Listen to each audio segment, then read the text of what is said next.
Imagine walking through your home thinking it's balanced, clean, and energetically inviting, only to find out that the very plant you placed to attract abundance might be blocking it. Not because it's dead or dying, not because your intentions are wrong, but because its energy, shape, or placement doesn't match the kind of wealth, chi, your space actually needs. It happens more often than you think.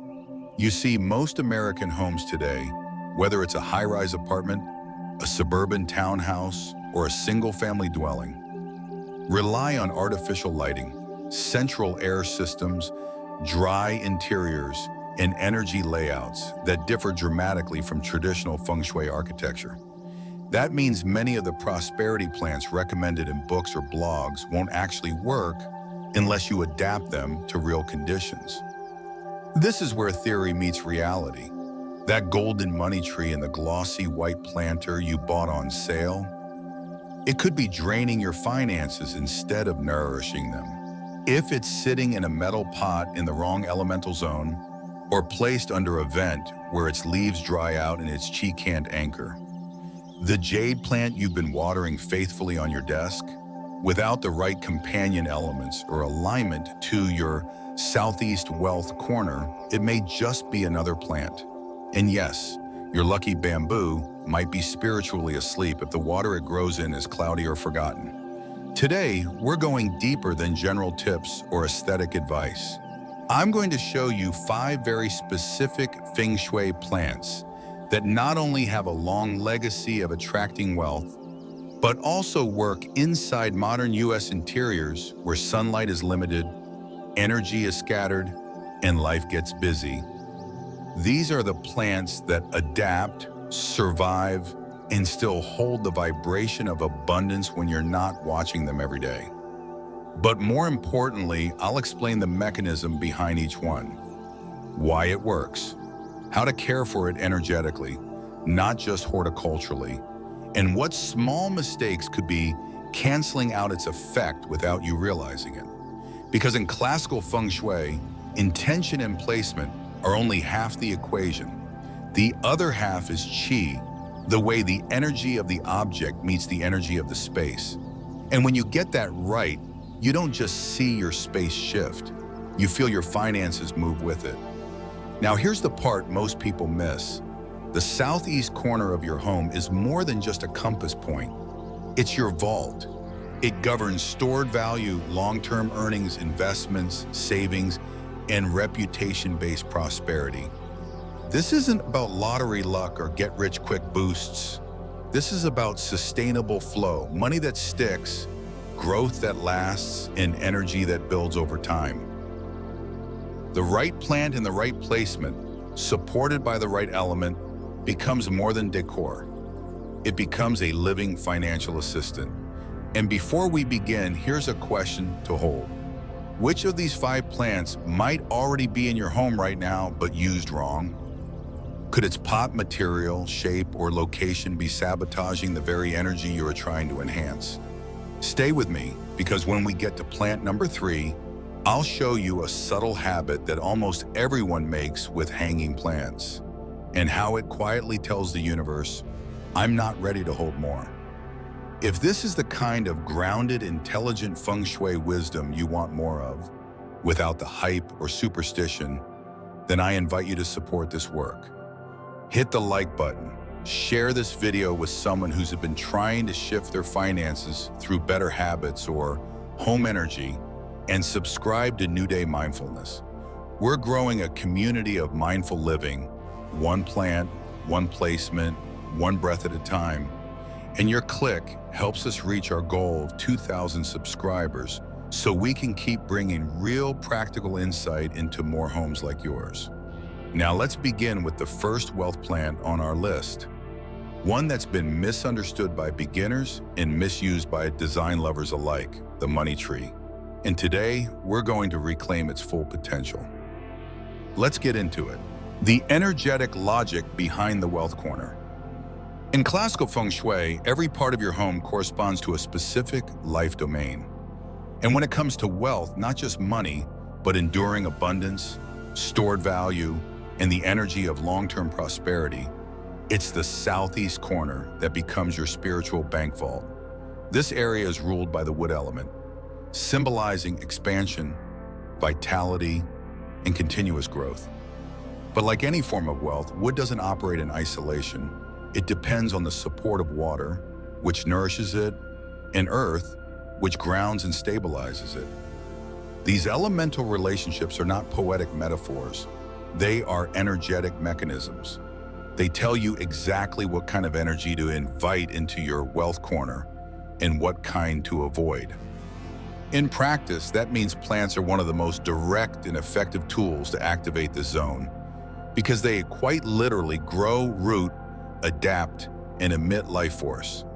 But the mistake many people make is treating plant selection like a Pinterest project. They pick what looks good or what's trending, forgetting that the space isn't just visual, it's vibrational. Now let's talk about the reality of the American home. Unlike traditional Asian dwellings that were often constructed with natural airflow, intentional placement, and elemental orientation in mind, most U.S. homes were built for efficiency, not energy. Open floor plans, artificial lighting, central air systems, vinyl flooring, and prefab cabinetry all create environments where chi has to work harder to circulate. In this context, your wealth corner might not fall in a beautiful reading nook or bright garden-facing wall. It might land next to the refrigerator, behind a couch, under a staircase, or in a dim corner that rarely sees direct sunlight. Worse, it could be sharing energetic terrain with a trash bin, a cluttered storage shelf, or a Wi-Fi router. So when someone tosses a random potted plant into that area and expects their income to skyrocket, they're not just misplacing the plant, they're misunderstanding the function. Feng Shui isn't about beautifying a space. It's about activating its intention. So when it comes to choosing plants for your southeast corner, the first step isn't shopping. It's assessing.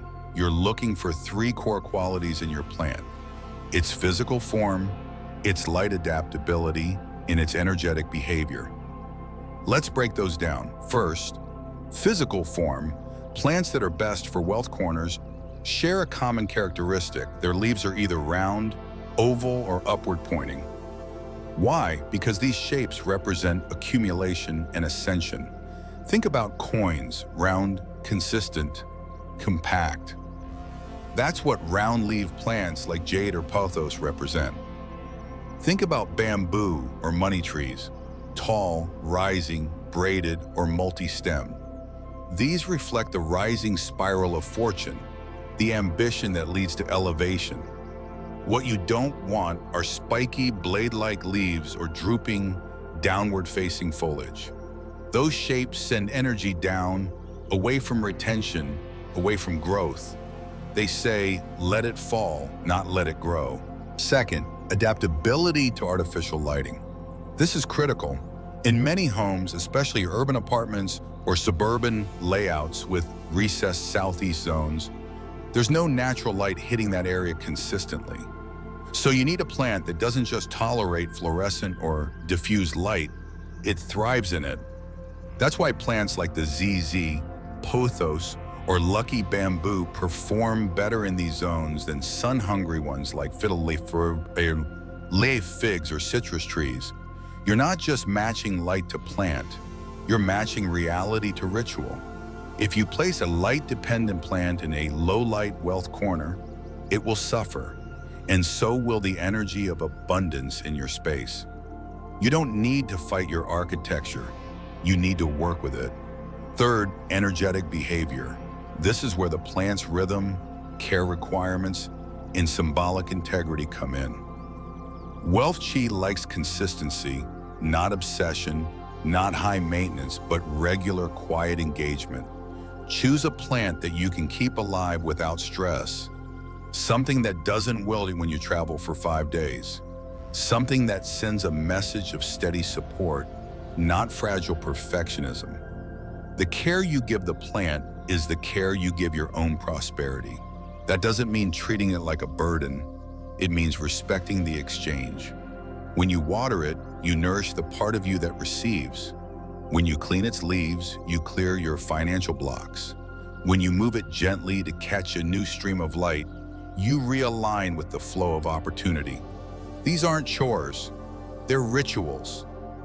Lastly, consider the materials around the plant. Many American homes are filled with modern materials: chrome, laminate, engineered wood, and stainless steel. These materials carry different elemental signatures than traditional clay, wood, or stone. So if you are placing a wealth plant in a zone dominated by metal, like a chrome shelf or refrigerator side, you may need to soften or rebalance with earth elements like terracotta pots, ceramic planters, or bamboo mats. You can't just throw a jade plant on a stainless steel surface and expect magic. You have to mediate the conversation between the elements. Earth buffers metal and supports wood. Water feeds wood, but also weakens fire. The layout is not random, it's relational. And here's one more insight. Plant size matters. The southeast corner doesn't need a forest. It needs an anchor. Bigger is not always better. In a small apartment, a healthy 6-inch pothos may do more for your finances than a 6-foot money tree that struggles for light and gets ignored. Think of the wealth corner like a solar panel. It needs steady light, steady current, and a functional design. You're not decorating, you're generating, and every detail matters. Now that you understand the energetic logic behind the wealth corner and why many traditional plant suggestions fall flat in real US homes, it's time to choose with clarity. Let's explore 5 specific plants that actually work for the American lifestyle. Each one carries not only symbolic strength, but also practical resilience. They're not just beautiful, they're capable, and when used correctly, they don't just decorate your wealth corner, they activate it. Let's begin with the one everyone thinks they understand, the money tree. But as you'll see, most people use it wrong. Here's how to get it right. Plant 1, money tree, the symbol of stored blessing. Among the many plants associated with prosperity, few hold the iconic status of the money tree or Pachira aquatica. In Feng Shui, it is more than a trend or a decorative item. It is a living metaphor for stored blessings, stable expansion, and financial harmony. Its symbolism is rich and precise. The braided trunk isn't just for aesthetic appeal. Energetically, it represents the weaving together of multiple life forces, anchoring fortune so that it cannot scatter. Each twist is a gesture of containment, of drawing wealth inward and holding it intact. The 5-leaf clusters, found on healthy branches, embody the 5 elements in perfect coordination: wood, fire, earth, metal, and water. When these elements are balanced, energy doesn't just move, it multiplies with stability. That's the principle behind the money tree's fame. But symbolism alone doesn't activate qi. Correct usage does. In practice, the money tree thrives best in homes that provide moderate light, indirect sunlight, preferably filtered through sheer curtains, or received from east-facing windows that catch morning rays. Unlike sun-hungry plants that demand constant repositioning, Pachira adapts well to the softer lighting conditions common in most U.S. homes. This makes it particularly well-suited for suburban living rooms, open-plan kitchens with morning light, or apartment spaces where natural brightness is present but not overpowering. Still, it's important to avoid placing the plant in dark corners or overly bright, dry spots. Consistency is key. Financial energy, much like this plant, thrives not in chaos but in rhythm. When it comes to care, moisture matters. Keep the soil consistently moist, but never soggy. Overwatering leads to root rot, which in energetic terms symbolizes the decay of stored wealth or the mismanagement of retained resources.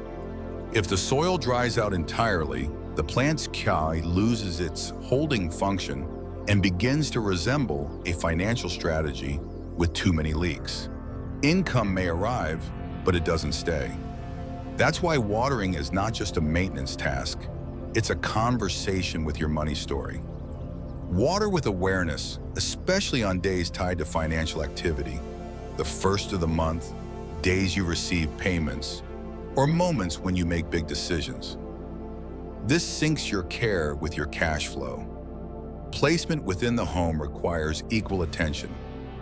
Avoid setting the plant next to heat vents, radiators, or artificial light sources that flicker, such as television sets or low-quality LED fixtures. These disrupt the plant's frequency and overstimulate the chi around it. Think of the money tree as a guardian of quiet growth. It doesn't do well with energetic noise. Instead, place it in a ceramic planter with a round or oval profile. These shapes support flow and continuity, unlike angular containers that can chop or redirect energy too sharply. Ceramic or clay works well because these materials belong to the earth element, which nourishes and stabilizes wood, the element of the plant itself. Avoid metal pots here. Metal cuts wood in the destructive cycle, and using it could weaken the plant's energetic function, especially if placed in the southeast wealth zone where wood needs to dominate. For activation, small enhancements help. Tie a red ribbon around the trunk, ideally toward the base. Red represents fire, which energizes wood and encourages upward movement in both plant and finances. Alternatively, place 3 small coins near the pot. Yuan Bao coins or US dimes are both effective. Arranged in a triangle with one point directed inward. This setup symbolizes wealth triangulation, income, retention, and growth. You're not just decorating, you're assigning function. And here's where example becomes inspiration. Oprah Winfrey, one of the most influential women of our time, has often spoken about intention and ritual. While she hasn't explicitly named Feng Shui as a guiding framework, her practices echo its logic. In multiple interviews and behind-the-scenes footage, it's been noted that she keeps a money tree in her home office, a space reserved for visioning, planning, and deep decision-making. Her staff has described it not merely as a plant, but as a symbol of blessings received and responsibilities acknowledged. She tends to it regularly. She sees it daily. Whether she labels it energetically or not, the plant becomes part of her manifestation process, a quiet collaborator in a room designed for focus and gratitude. This story is not to idolize, but to illustrate. When a powerful figure integrates conscious elements into their space, even silently, those elements begin to participate in the field of creation. Your money tree can be the same, but only if it's treated as a living energy, not a shelf prop. When you pass by it, pause, acknowledge its role, breathe in its green stability, touch a leaf and say something small but powerful. Thank you for holding my growth. These micro interactions build momentum. They create a loop. You give the plant purpose, and in turn, it supports yours. But remember, the money tree doesn't do well with clutter. Don't surround it with chaos, stacks of paper, broken electronics, or unused objects. It needs space to circulate its message. Give it a clear surface or a small altar-like setup. Let it be the focal point of your wealth zone, not just another object sharing space. And check it often. Drooping leaves or wilting tips are not just biological signs, they're energy cues. They ask, where are you leaking? Where are you out of sync? What financial pattern needs your attention? Use the plant as feedback, and you'll discover that it doesn't just sit in your room, it speaks to you. Now that we've explored the money tree's symbolic power, energetic behavior, and practical use in modern homes, we can shift to another plant that represents the slow and steady rhythm of abundance. One that doesn't flash or climb, but sits, accumulates, and teaches you the wisdom of consistency. The Jade plant. Let's move there next. Plant 2, Jade plant, the keeper of material energy. In Feng Shui, not all wealth energy is fast-moving or highly visible.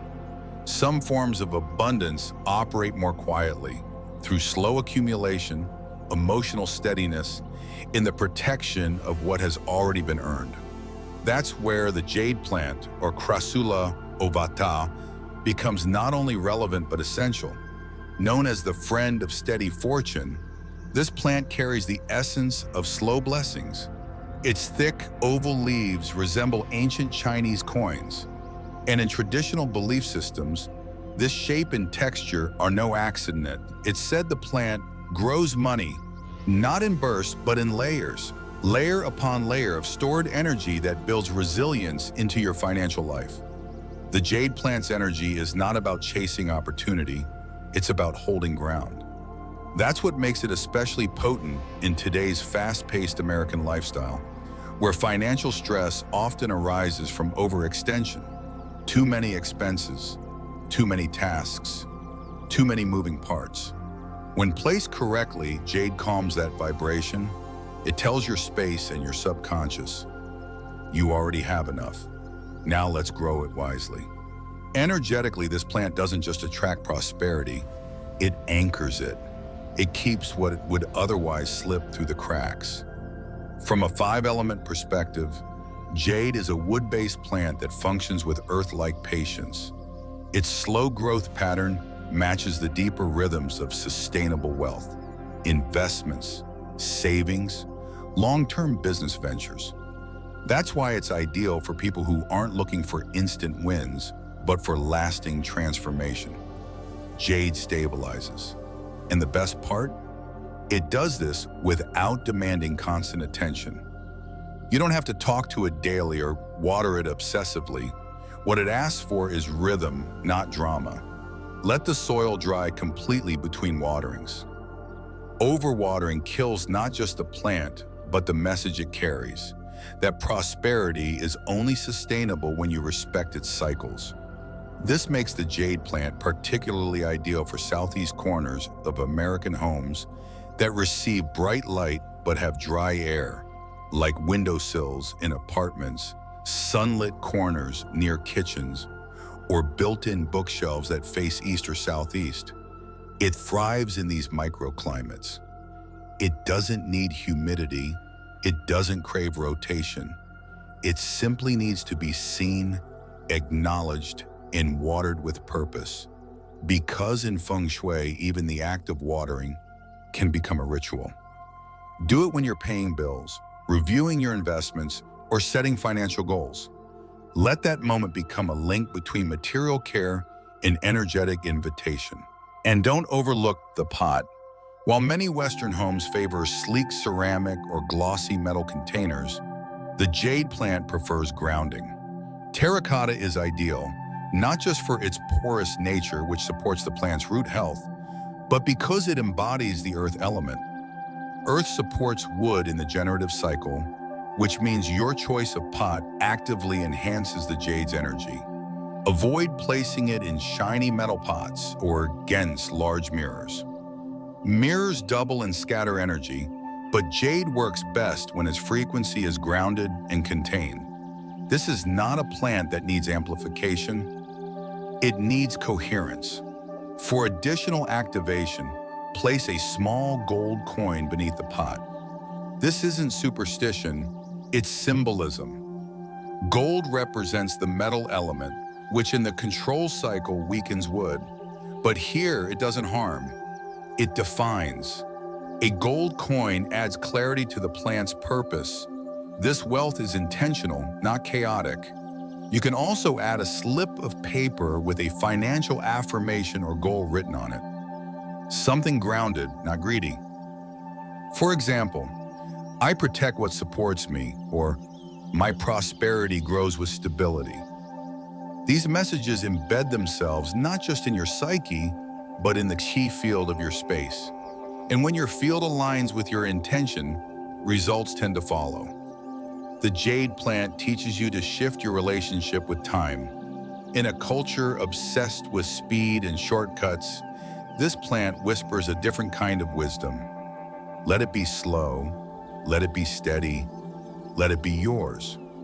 That's why so many entrepreneurs, healers, and artists quietly keep jade in their offices, not for flair, but for focus.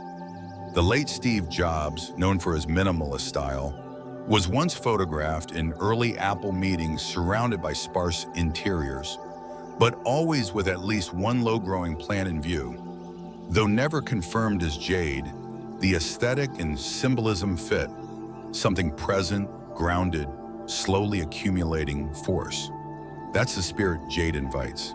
So if you're someone who craves less volatility in your money life, fewer highs and crashes, more long-term strength, jade might be your ally. It doesn't scream for your attention. It doesn't wilt in your absence, but it responds with loyalty when treated with care. That makes it more than decor. It makes it a partner in the background of your life, holding the thread of your future steady, even when you're distracted. Next, let's shift to a plant that works not with anchoring, but with flow. A plant that moves chi through stuck corners and neglected wealth zones, like a current through a pipe. Let's talk about Pothos, the unblocker of energetic clutter and the hidden path to fresh prosperity. Plant 3, Pothos, the energetic unblocker. In the landscape of Feng Shui, where every object carries intention and every form broadcasts a message, few plants express movement as gracefully as Pothos. Also known as devil's ivy in the horticultural world, Pothos epipremnum aureum holds a specific energetic role in Feng Shui that is not about anchoring wealth or amplifying fortune, but about clearing the way for it to reach you. This is the plant that unblocks what's stuck, stirs what's still, and reawakens what's been ignored. It acts like a gentle broom sweeping stagnant chi from forgotten corners. And in modern homes where the wealth zone, the southeast corner, often falls behind entertainment centers, near unused bookcases or in narrow spaces starved for circulation, this function is not just useful, it's necessary. The growth habit of Pothos mirrors its energetic gift. It doesn't grow rigidly upward like bamboo or remain compact like jade. It trails, it curls, it seeks direction. That wandering nature, when guided with intention, acts as an energy scout, drawing prosperity where it's been missing, infusing flow where stillness has hardened into stuckness. The heart-shaped leaves send an additional message that wealth and emotional harmony are not separate pursuits. They grow together or not at all. In that way, Pothos becomes a bridge between external abundance and inner peace. This makes Pothos especially suited for southeast zones that have gone dormant. Maybe there used to be a thriving plant there that's since died. Maybe it's become a dumping ground for keys, mail, or neglected objects. Maybe there's nothing there at all, just a blank, dusty shelf. In each case, the message is the same. The energy of growth has stopped circulating. That's where Pothos shines. It doesn't need full sunlight. In fact, it thrives in medium to low light. It doesn't require complex fertilizing schedules, and it rarely sulks from inconsistent watering. It's adaptable, forgiving, resilient, and in Feng Shui, those qualities translate directly into its power to help you overcome financial stagnation. That said, the way you manage its growth matters. Pothos grows fast, that's part of its charm. But unchecked, it can become wild, tangled, or invasive, symbolically matching what happens when opportunities multiply without structure. In Feng Shui terms, overgrowth equals energetic chaos. A pothos vine that's trailing across floors, wrapped around furniture legs, or overtaking shelves sends the message that wealth energy is out of containment, that it's moving but not stabilizing. So trim your pothos regularly. Keep the vines directed with intention. Let them drape downward from a basket or shelf, but stop them before they hit the floor. Because when your prosperity literally touches the ground in an uncontrolled way, the message becomes one of leaking chi, income that comes but doesn't stay, growth that spreads but doesn't root. There's a practical Feng Shui technique that enhances Pothos's function even further. Place it near a blue glass bowl or shallow dish of water. Why? Because in the five-element cycle, water nourishes wood. The pothos, being a wood element plant, thrives energetically with water nearby, not just for biological health, but for chi support. The combination of trailing green leaves and still, reflective water creates a loop of gentle activation. It softens what's rigid, it draws in what's been repelled, and it teaches your home, symbolically, that abundance flows best when it's neither stagnant nor chaotic, but gently directed. One important sign to watch for: yellowing leaves, especially in the wealth zone. While this might appear to be a standard plant health issue, too much water, not enough light, in Feng Shui, it's also a red flag about your finances. It may signal underperforming investments, blocked income channels, or unprocessed anxiety around money. Instead of ignoring it or panicking, see it as an invitation to reset. Remove the yellow leaf, take one breath with the plant, and reassert your intention. Say aloud or in your mind, "I clear the way for abundance to flow." That simple act becomes a micro-ritual, clearing not just the plant, but the energetic pattern around it. Unlike more ornamental wealth plants, Pothos doesn't boast prestige. It isn't rare. It's not expensive. But therein lies its magic. It represents humble, consistent progress. It reminds you that flow doesn't need flash, and its function becomes essential when your wealth zone is less than ideal. Pothos says, even if your southeast corner is cramped, dusty, poorly lit, or energetically messy, I can help. Just give me space. Trim me with intention and let me do my work. And here's something many people miss. Because Pothos is so versatile, it's often placed anywhere: kitchen, bathroom, living room, without attention to energy. But in Feng Shui, intention is everything. So designate your Pothos in the wealth zone as a specific energy assistant.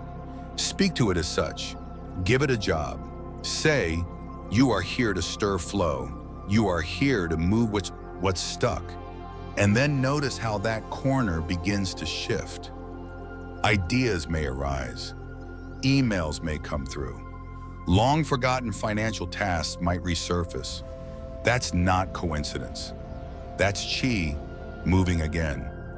Pothos may not be your centerpiece.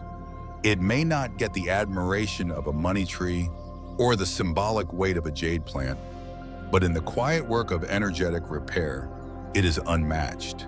It goes where others can't. It survives what others won't. And in homes across the country, especially those with odd layouts, limited sun, or financial frustration, it may be the single most important plant in the room. Next, we move from flow to protection, from soft, adaptive chi to strong, shield-like resilience. Let's talk about the ZZ plant, the silent sentinel of wealth that does more than just survive. It guards, and in a world of noise and instability, that kind of energy is priceless. Let's explore it now. Plant 4. ZZ planting, the guardian of consistent growth. When it comes to cultivating not just wealth, but the kind of protective energy that keeps that wealth intact, few Feng Shui plants offer the quiet power of the ZZ plant, Zamioculcas zamaifolia. Unlike showier prosperity symbols that require perfect lighting, constant engagement, or emotionally charged rituals, the ZZ plant does its work in near silence. Its strength lies not in speed or spectacle, but in its consistency, durability, and low-maintenance nature. And that's exactly what makes it so energetically aligned with what Feng Shui calls hidden wealth. Hidden wealth isn't just about secret bank accounts or unanticipated windfalls. It's the energy of long-term gains, of investments maturing in the background, of financial protection that isn't always visible but always present. The ZZ plant is its botanical equivalent. With its thick, glossy leaves that arch upward like blades of prosperity gathering strength, the ZZ plant is one of the few plants that doesn't suffer in modern U.S. interiors. It thrives in low light. It doesn't crave daily attention. It can go 2 weeks without water and still hold its form. In Feng Shui, this kind of resilience translates directly into the energy of financial durability. Wealth that can withstand market shifts, layoffs, or periods of low momentum.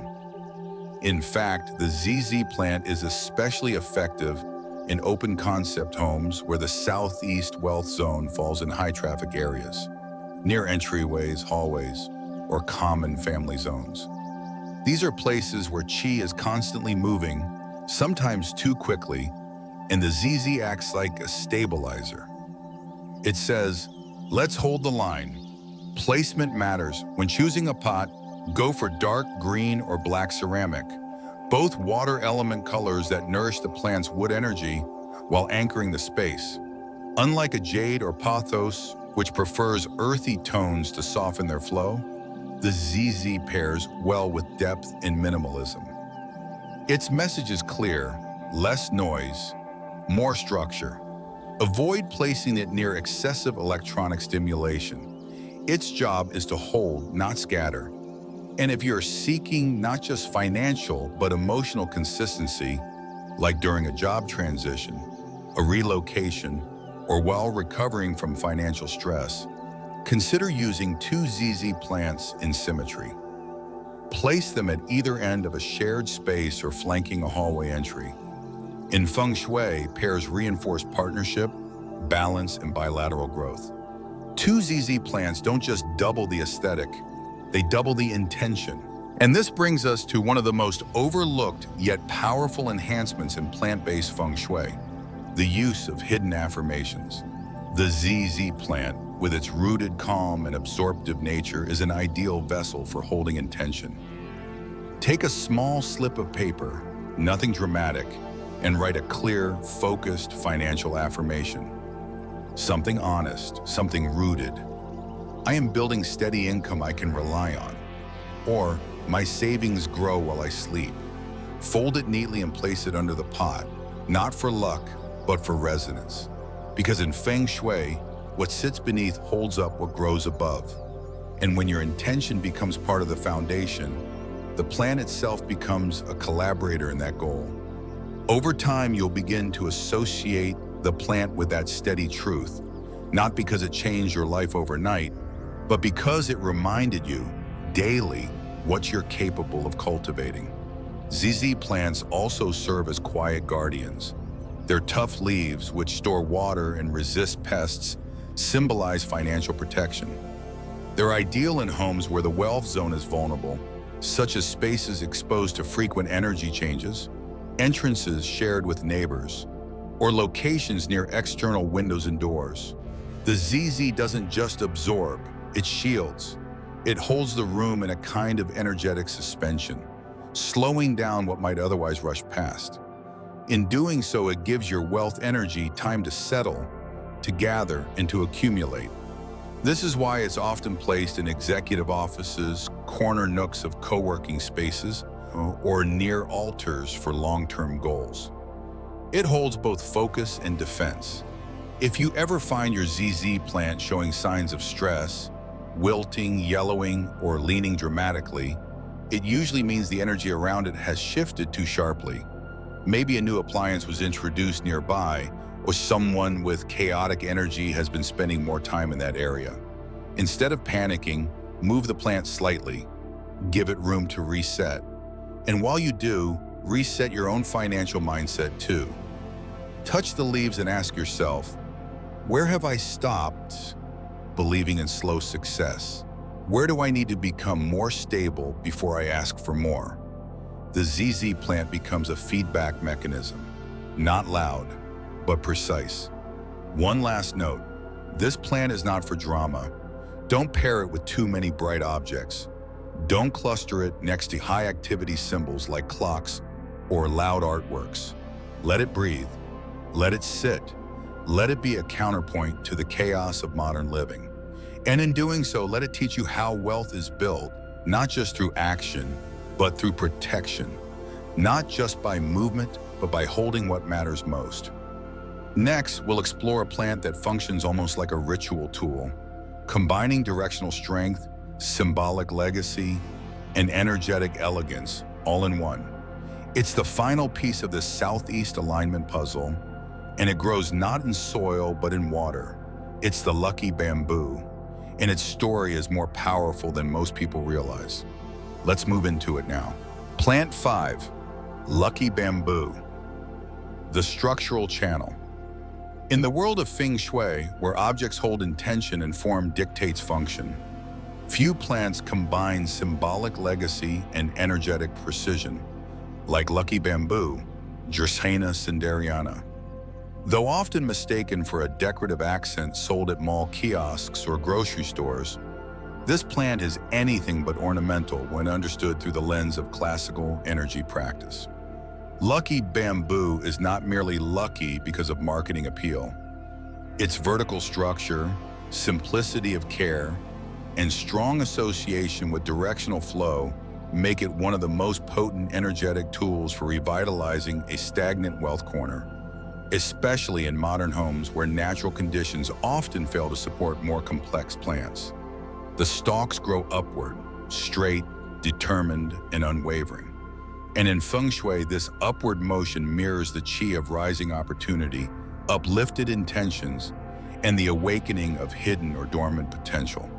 That is why it is often placed in southeast corners that have been overlooked, underused, or energetically dulled by poor lighting, clutter, or dead corners. This plant is particularly effective in spaces where the southeast wealth zone falls into parts of the home that receive minimal natural light, common in apartments, or shaded areas blocked by adjacent buildings or thick drapery. Rather than suffer in these conditions, lucky bamboo adapts. It doesn't require soil. It doesn't collapse in dimness. It survives, and more than that, it holds structure. Feng Shui emphasizes structure as the container of intention. And lucky bamboo stalks, particularly when arranged in odd-numbered groupings like 3, 5, or 8, act as architectural supports, not for the building, but for the unseen scaffolding of prosperity. 3 stalks symbolize happiness, wealth, and longevity. 5 stalks harmonize the 5 key areas of life: emotional, physical, spiritual, intuitive, and financial. 8 stalks invite growth and infinite potential. Each number becomes a code, and the plant becomes the carrier of that code, not just growing but radiating. But its energy function only operates fully when cared for with clarity. The plant's medium, water, is not passive. In Feng Shui, water is the carrier of qi. It governs flow, liquidity, income, and timing. That means stagnant water, stagnant income. Cloudy water equals unclear opportunities. Algae growth equals hidden energetic blockages. To avoid this, change the water weekly, ensuring it always covers at least 1 inch above the roots. Use filtered or spring water if possible, especially if your tap water is high in chlorine. Keep the container clean clean, both inside and out. The clarity of the container reflects the clarity of your financial field. You are not just growing a plant, you are managing a symbolic stream of income. The best vessel for lucky bamboo is a tall, clear glass vase. Glass belongs to the earth element, but its transparency allows water to radiate through. This combination, clear earth holding visible water supporting rising wood, is a structural triad of elemental harmony. To reinforce the intent, place smooth river stones at the base of the vase. These stones symbolize earth support, and prevent the plant from tipping or floating unevenly. Tie a red ribbon around the stalks, not as decoration, but as an energetic ignition. Red in Feng Shui belongs to fire, which activates, accelerates, and purifies. That spark of fire surrounding the wood element is what lifts the bamboo's intention from quiet to activated. One of the most common placement strategies in East Asian households is to set the lucky bamboo near the main entryway, angled slightly inward. This positioning is not arbitrary. It signifies prosperity flowing into the home, not out. When placed to face the door but slightly turned toward the core of the house, it tells incoming energy, enter here and stay. In homes with southeast corners that land near the front entrance or living room, this placement is particularly powerful. It intercepts the energy of movement, mail, groceries, visitors, daily routines, and transforms it into upward, inward chi. But placement should not be limited to entryways. In Western homes, especially those with large, open-concept layouts or awkward floor plans, the southeast corner can fall in less than ideal locations. Laundry rooms, back corners of living rooms, awkward stretches of hallway. In these spaces, lucky bamboo shines because of its minimal footprint. It fits easily on a floating shelf, small side table, or corner pedestal. Unlike a ZZ plant or jade, which needs more horizontal stability, lucky bamboo is vertically focused.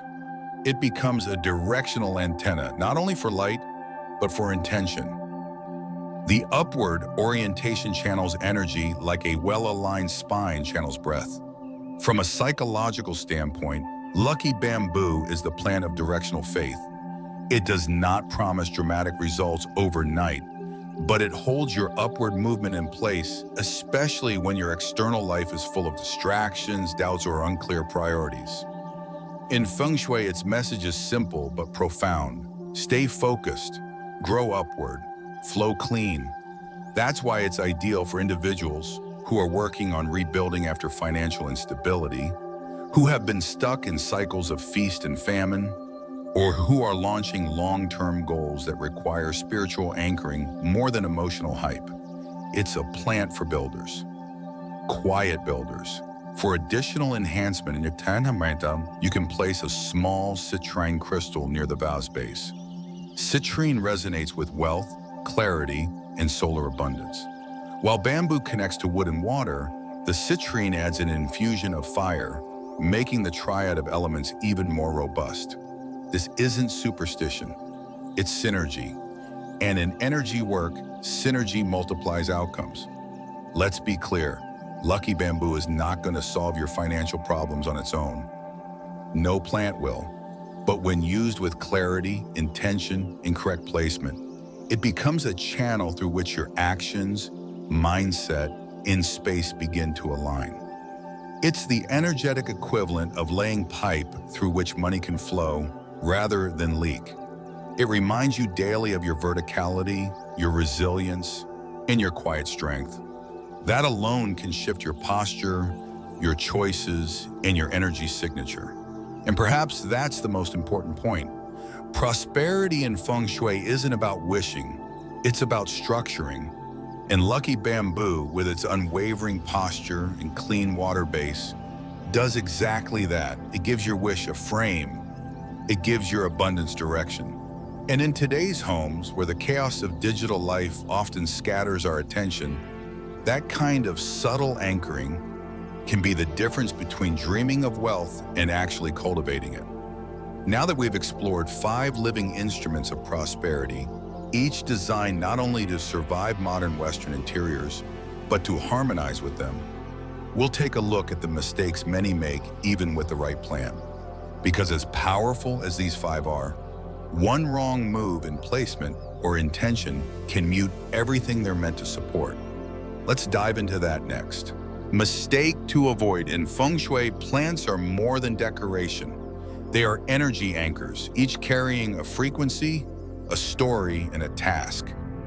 But one of the most common mistakes made by even the most well-intentioned practitioners is overcompensation.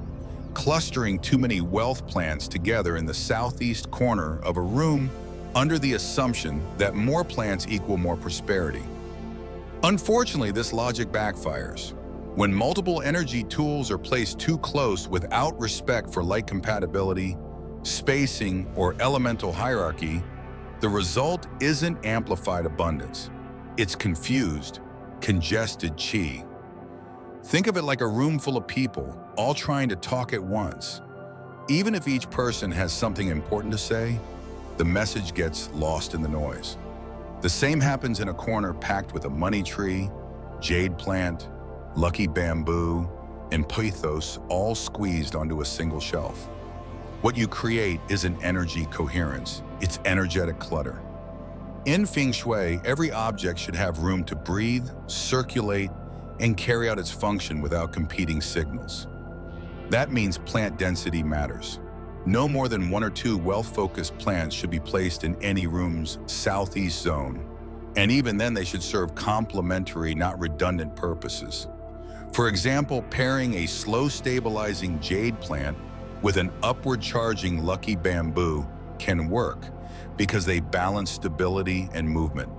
But putting a ZZ plant, a pothos, and a money tree side by side creates energetic overlap. Each plant is trying to stabilize, flow, or contain wealth. But without clarity about which is leading, chi begins to circle on itself. The metaphor becomes that of a confused financial plan. Too many strategies and too little direction. The same principle applies to aesthetics. Even if each plant is healthy and well placed in beautiful ceramic pots, when they're visually crowded, the space broadcasts chaos. Chi is sensitive to form, proportion, and rhythm. Spacing your plants at least a few feet apart, ideally in separate quadrants of the room, allows each one to radiate its frequency without interference. Don't forget that every plant also interacts with light, and if they're too close, they begin to shadow one another. This leads not just to growth imbalance, but to chi suppression. And finally, remember this: intention activates function. Simply owning a wealth plant does nothing if your attention is scattered or absent. It's better to have one money tree that you care for, talk to, and consciously water each Sunday than 5 neglected jade pots that sit in the dark collecting dust. Energy responds to presence. Even in stillness, attention is power. So simplify your setup. Let each plant become an intentional collaborator in your wealth practice. Give it space, give it clarity, and it will give back. As we approach the close of this lesson, we'll now explore how these plants, when chosen with care and placed with purpose, can completely transform not just your space, but your financial mindset. In the final section, we'll tie it all together and reflect on which plant might be right for your current wealth season. Let's move there now. Final beautiful spaces don't always require renovations. Sometimes they just require rhythm, reverence, and a few quiet green allies that understand what you're trying to cultivate: stability, growth, clarity, and calm. The 5 plants we've explored today: money tree, jade, pothos, ZZ plant, and lucky bamboo, are not exotic rarities meant to impress your guests. They are functional forces, each one grounded in the timeless principles of Feng Shui, each one chosen not for aesthetic alone, but for how it performs under the real conditions of modern life. Your southeast corner does not demand complexity, it demands consciousness. These plants work not because they possess magic, but because they bring you back into rhythm with what's always been true. That intention shapes energy, and energy shapes results. When you care for them, when you water, repot, reposition, or simply pause in their presence, you aren't just keeping a plant alive. You are demonstrating your readiness to host prosperity. You are training your nervous system to respond to grounded, stable success, not just wish for it. So consider where you are in your financial journey right now. Are you in a season that needs structure and steady savings? Maybe the jade or ZZ plant is your match. Are you looking to break through stagnant patterns or clear mental fog about money? The pothos will do more than hang on your wall. It will show you how energy can start moving again. Are you visualizing something big with height and direction, like a new venture or job shift? Then lucky bamboo, upright and elegant, maybe your teacher. Or perhaps you're feeling ready to weave it all together, like Oprah, surrounding your work with symbols that remind you of gratitude and purpose. In that case, the money tree is already reaching for you. But wherever you begin with clarity. One plant, one placement, one intention. The rest unfolds from there. And now I turn it over to you. Which of these plants already lives in your home? And how have you seen it shape your space? Which one are you inspired to bring in next? Leave me a comment below. I read every one of them.